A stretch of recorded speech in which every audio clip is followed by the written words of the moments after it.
Hello everyone, I hope you're safe and healthy and welcome to another lesson in discourse analysis. In the same regard, approaches to discourse analysis, this time it's going to be pragmatics uh, by Grace 75, Leech 83, Brown and Levinson 87. Pragmatics is a field of linguistics concerned with what a speaker implies and a listener infers based on contributing factors like the situational context. As we have seen, that context uh, is a factor in interpreting a message. So the individual's mental status, okay, how is this mental status for an individual?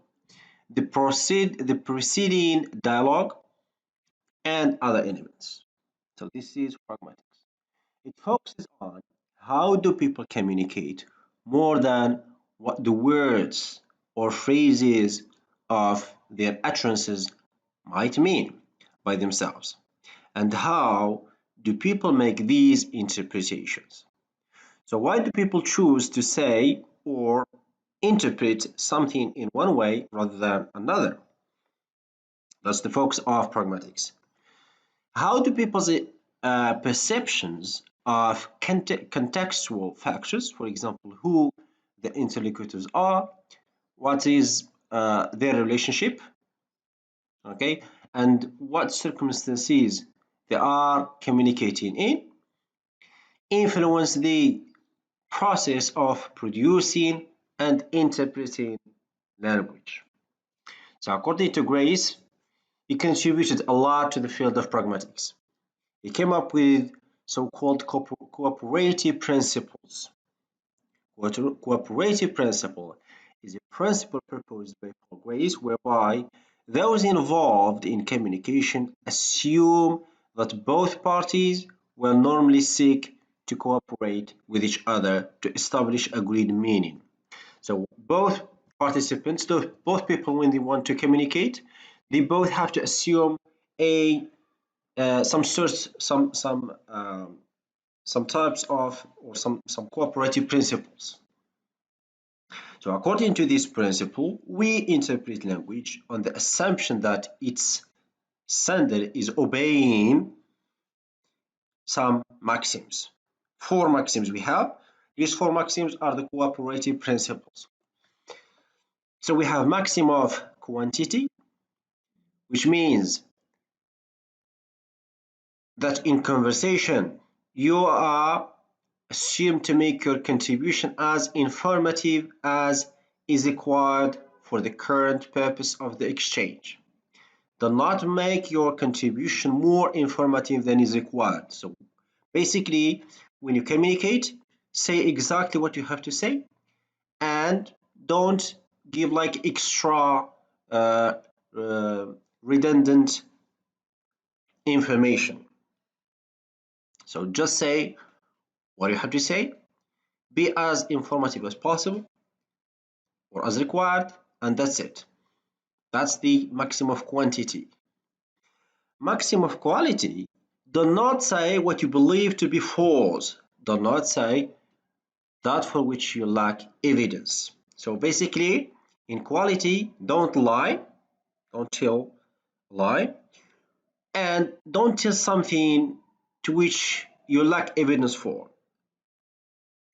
Okay, so if you don't have evidence for something, you cannot come and tell something, for example, a scientific fact which you have no idea about. It could be a scientific fact or anything, information or anything. If you don't have evidence, then don't say it because it might be false. The maximum of relevance, be relevant to the topic under discussion. When you are having a conversation, be relevant to the topic you're discussing. Don't jump from another topic to another before you finish the first one. Maximum of manner, avoid obscurity of expression. That is, avoid ambiguity. Be brief, precise, and orderly. Tell your information in order.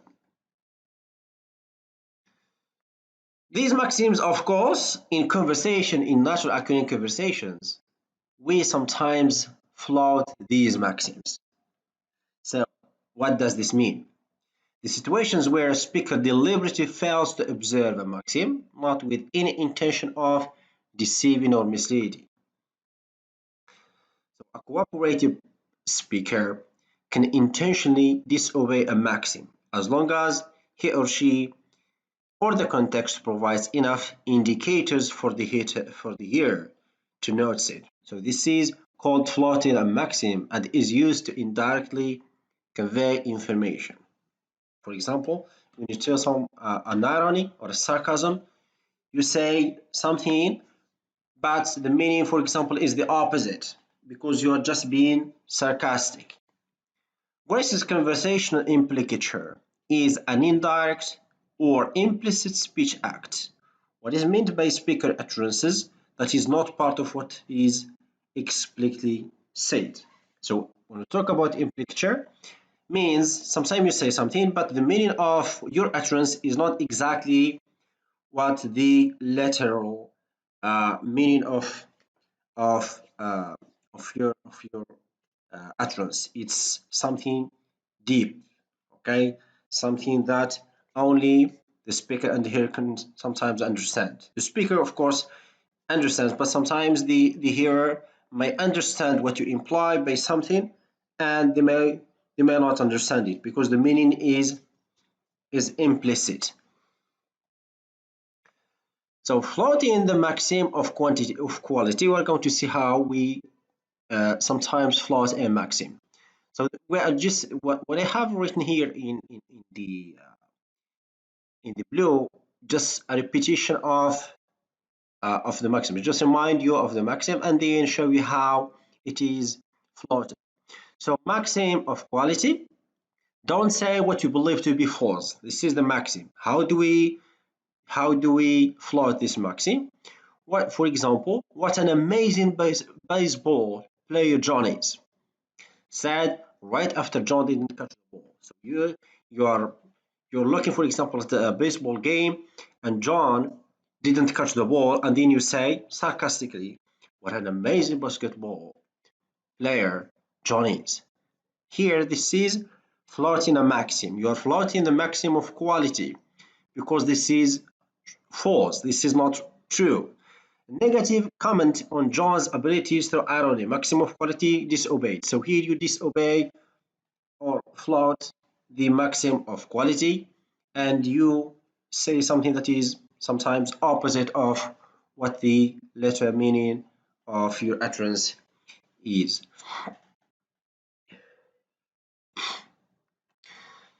Now, flouting the maxim of relevance. I'll just remind you again, maxim of relevance means say things that are relevant to the topic and the discussion.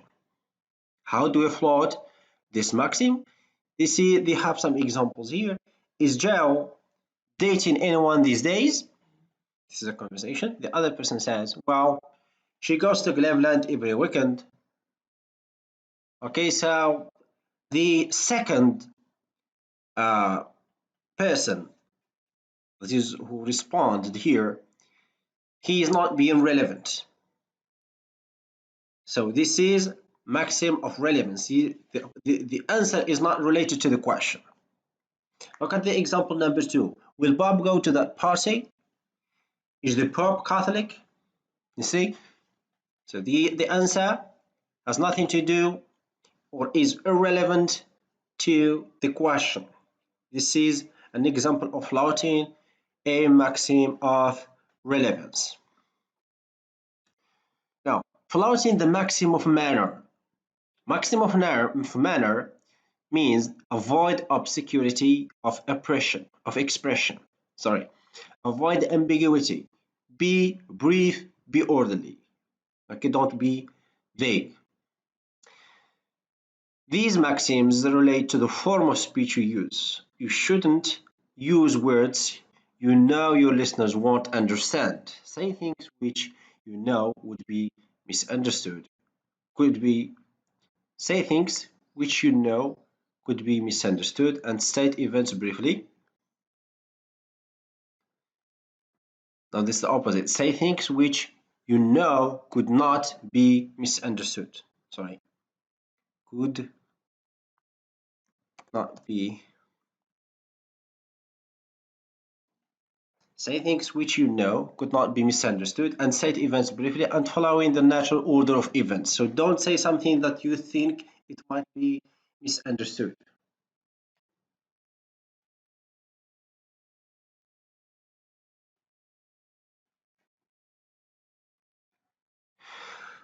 Right. So say things which you know could not be misunderstood. Right. So let's move to the examples to make this Flouting of Maxim of manner uh, more clear. The postmaster says, "Here is your 5-cent stamp, shopper, with arms full of bundles. Do I have to stick it on myself?" Postman, no, on the envelope. So here you are using with arms full of bundles. So you are being uh, ambiguous, obscure. Okay, this is not clear, and this is the flout of how people flout the maxim of manner. Flouting the maxim of quantity. Maxim of quantity. Make your contribution as informative as is required. Do not make your contribution more informative than is required.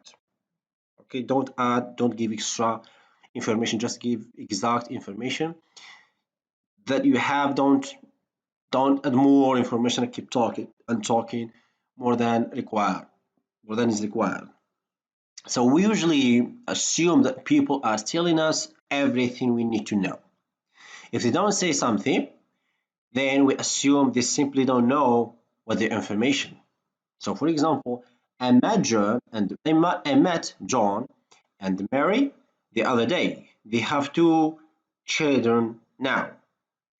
Are they planning on having a third? Well, actually, they already have a third child. You see? So you said in the second response said, are they planning? Or let's look at the first one.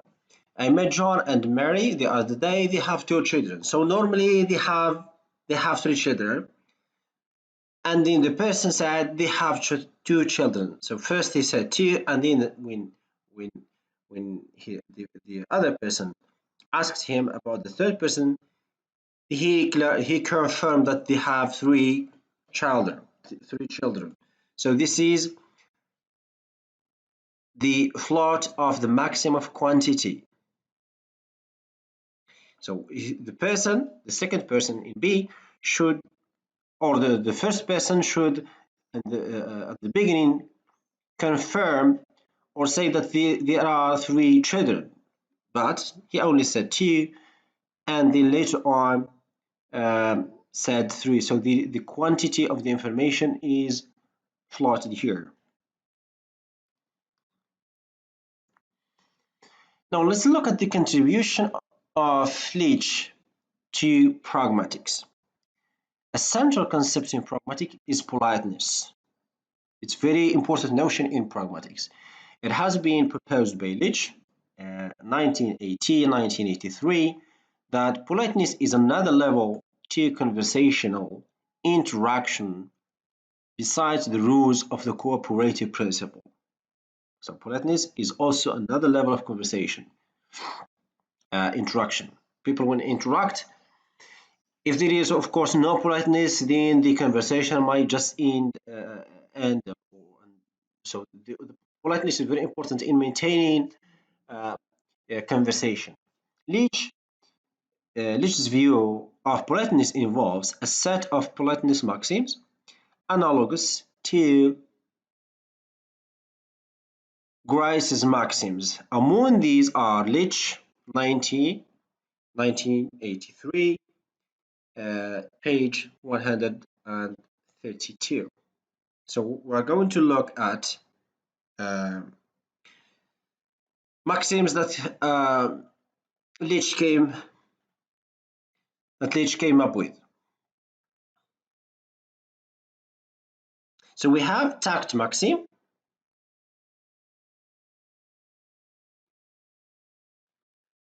minimize cost to other, maximize benefit to other. So for example, do not tell someone, hand me the newspaper.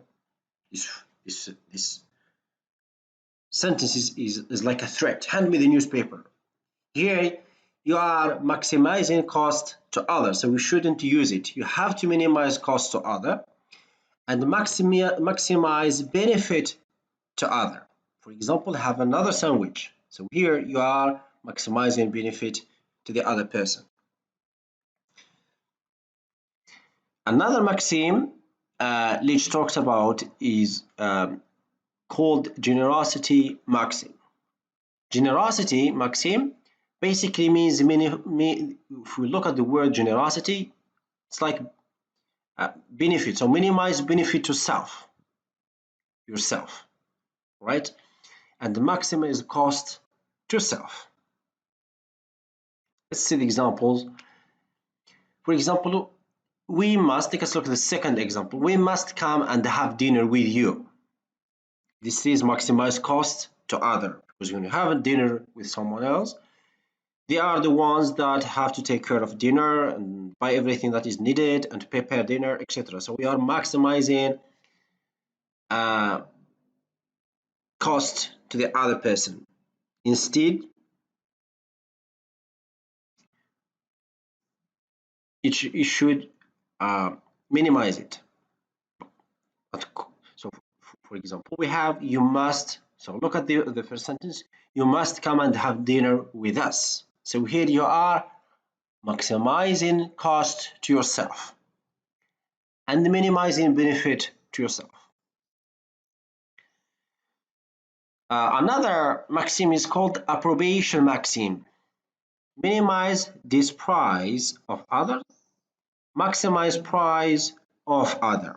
For example, you say her performance was outstanding. This is maximize praise of others. So here you are praising someone.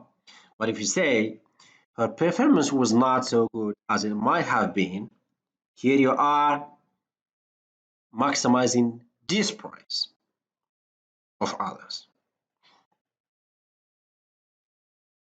Modesty maxim. Minimize praise of self, maximize dispraise of self.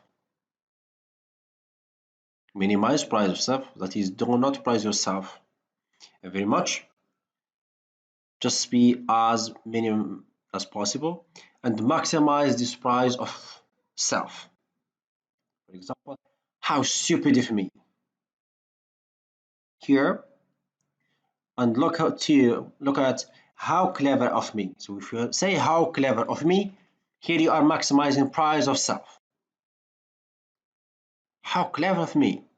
It's like you are praising yourself. It should be the opposite. Do not maximize praise of self. Minimize it. And maximize this praise of self. When you say how stupid of me, here you are maximizing this praise of yourself. You are describing yourself as stupid after a very bad thing, for example, after you done very bad thing or being stupid by something. Anyway, so this modesty maxim, and then we have agreement maxim. Minimize disagreement between self and other. Maximize agreement between self and other. So you minimize disagreement and you maximize agreement. This one is very clear. In fact, all of them are clear, but just to remember all these maxims, you just have to read them over and over and try to understand what they basically mean, and then you just remember them. They're not that difficult. So we have it is an interesting exhibition, wasn't it? It is an interesting, wasn't it? So what does the other person say? Yes, definitely. So here the other person is maximizing agreement. He is he strongly agrees with you on this, on the fact that the exhibition is or was interesting. The other person, no, it was very uninteresting. So just here we're only to look at one answer, either yes, definitely, or no, it was very uninteresting. If you say yes, definitely, you are maximizing agreement. If you say no, it was very uninteresting, here you are maximizing or the disagreement. So minimize disagreement and maximize agreement. Sympathy maxim: minimize antipathy between self and other, maximize sympathy between self and other. For example, I am terribly sorry to hear that your cat died. This is here you sympathize with the other person. I am terribly pleased to to hear that your cat died. You see here you are being you are not being sympathized. I'm terribly pleased to hear that your cat died. Instead, say I'm terribly sorry to hear that your cat died. So here you basically maximize sympathy and you minimize antipathy. The last part of this lesson is we're going to look at Brown and Levinson contribution to pragmatics. So they developed Goffman's theory of face into a theory of politeness, and it talks about positive and negative face. Having regard for another person's face or image is an important aspect of politeness. So Brown and Levinson also talks about politeness. So Brown and Levinson propose that we want to guard our face. Our face here is like your public image. So we want to guard our face against possible damage when we interact with others. So they distinguish between positive and negative face. Negative face is the want of every competent adult member of a community that their actions be unimpeded by others, not to be imposed upon. So this negative face is the want of every competent adult member. So for example, this is just like when you desire everything, you want anything, and you don't want anyone to impose anything on you. Do not impose, not to be imposed upon. So this person has a negative face, a negative public image, because he wants everything and he doesn't want anyone to impose anything on him or her. Positive face is the want of every member that their wants, it's like their desire, your want, things that you want, be desirable to at least some others. Positive face is like you want to be liked. Okay, you act in a society, for example, in a way that pleases the others, and you want to be liked and admired. So that's the positive face. Brown and Levinson suggest that it is useful to distinguish two types of politeness: negative politeness and positive politeness. Negative politeness refers to an action, phrase, or utterance that indicates attention is being paid to the negative face, to the negative face wants of an interlocutor. This means that when you show that you are avoiding intruding on the other person's life.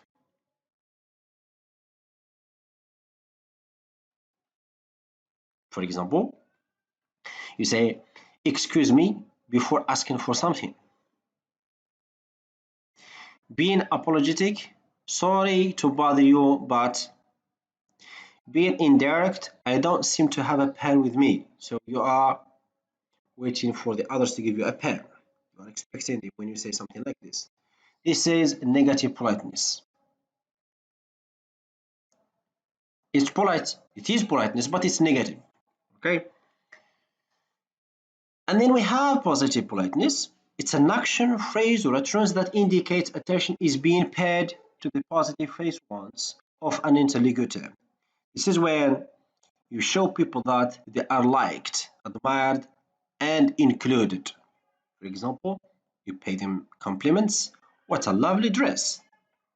You hear this is a positive politeness to compliment someone. Taking an interest in their well-being. For example, you meet someone and say, "How are you?" It's a positive politeness. You show that you care about that person. Making it obvious you enjoy their company. This is nice. Pleased to meet you. Pleased to know you, for example. So this is positive politeness. Well, this is it. Thank you guys for your attention.